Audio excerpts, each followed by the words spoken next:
right, dear friends, you all know that early voting has started for the President of the United States of America, right?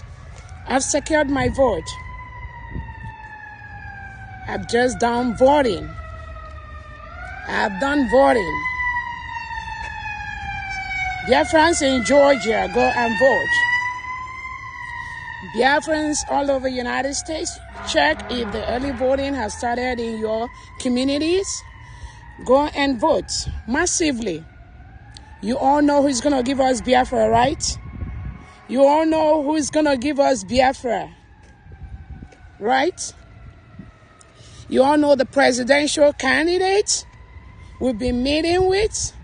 You know the presidential candidate that will give us Biafra. Please go and cast your vote. Do it early so that you don't get caught up. I voted. Here is my tag. I secured my vote. Go and secure your vote. It is your duty. Dear friends, go do this now. Do not wait till the last moment. You know who's going to give us Biafra, right? Let's do it. Thank you. Hey guys, welcome to Globalisis. Right now and right here, let's give you the inside details on what the invitation of the United States of Biafra government to Donald Trump's inauguration on January 20th, 2025, could mean for Africa, the world, the US, and the United States of Biafra itself.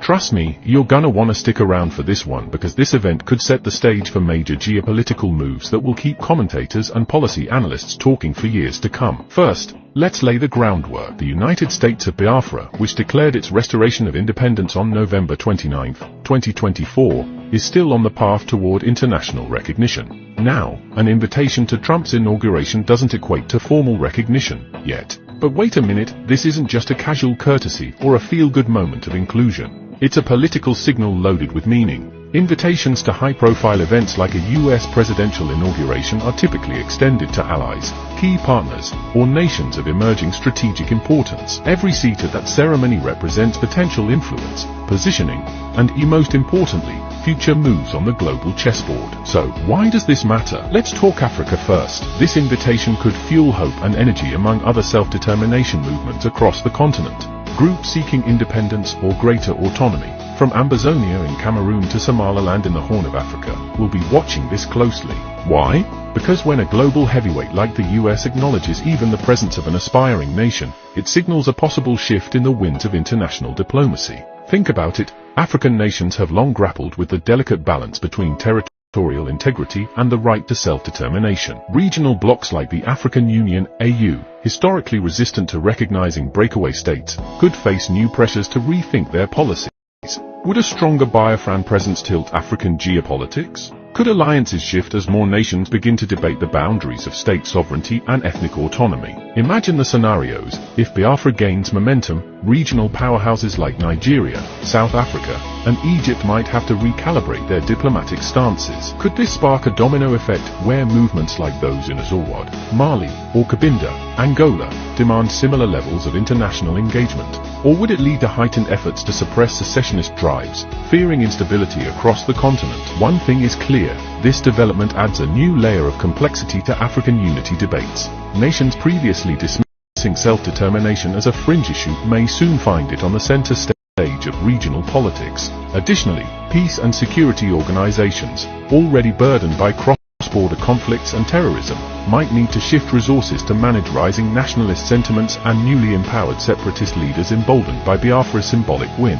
Now, what's in it for Trump and the US? History shows that Trump isn't shy about making bold, headline-grabbing moves. From stepping into North Korea to upending traditional approaches in the Middle East, he thrives on rewriting the rulebook of international relations. Extending an invitation to Biafra aligns perfectly with his reputation for disruptive diplomacy. This action positions the US as a potential trendsetter in recognizing emerging geopolitical realities. But there's more to it than mere theatrics. West Africa is an arena of growing strategic importance. It's a region rich in oil, gas, and rare minerals, and home to critical trade routes linking Africa with global markets. By opening a diplomatic door to Biafra, the US could be signaling a pivot in its Africa strategy, one aimed at counterbalancing China's sweeping infrastructure projects and Russia's expanding political influence.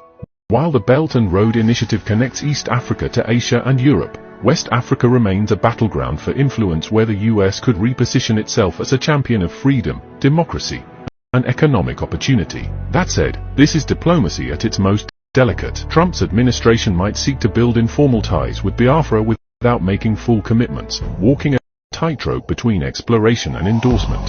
A misstep could ruffle feathers in Abuja, the heart of Nigeria's economic power, where leaders won't take kindly to what they perceive as an existential threat to their national unity. Will this bold outreach strengthen US-African relations or provoke diplomatic backlash? Time will tell. On the global stage, expect ripples far beyond Africa. This event isn't just about Africa, it's a litmus test for separatist movements worldwide. Consider Catalonia in Spain, where independence aspirations remain strong despite fierce opposition from Madrid, or Scotland in the UK, where the debate over another independence referendum continues to simmer. America's engagement with Biafra could serve as inspiration for separatist leaders or, conversely, a cautionary tale of international complexities. How will China, grappling with its own challenges in Hong Kong, Taiwan, and Xinjiang, interpret this move? Could it embolden those who seek autonomy or fuel even harsher crackdowns? And what about Biafra itself? Make no mistake, this invitation represents a symbolic milestone, but it's only the beginning of an arduous journey. Nation building requires more than international attention. It demands visionary leadership, economic planning, and societal cohesion. Can the fledgling government of Biafra galvanize its people while avoiding the pitfalls of factionalism and economic instability? Strong institutions, transparent governance, and international partnerships will be essential to crafting a narrative of resilience and progress, rather than one of fragility and conflict. The path forward. This moment raises countless questions. Will the invitation to Trump's inauguration pave the way for formal diplomatic ties, or will it remain a symbolic gesture with no lasting impact?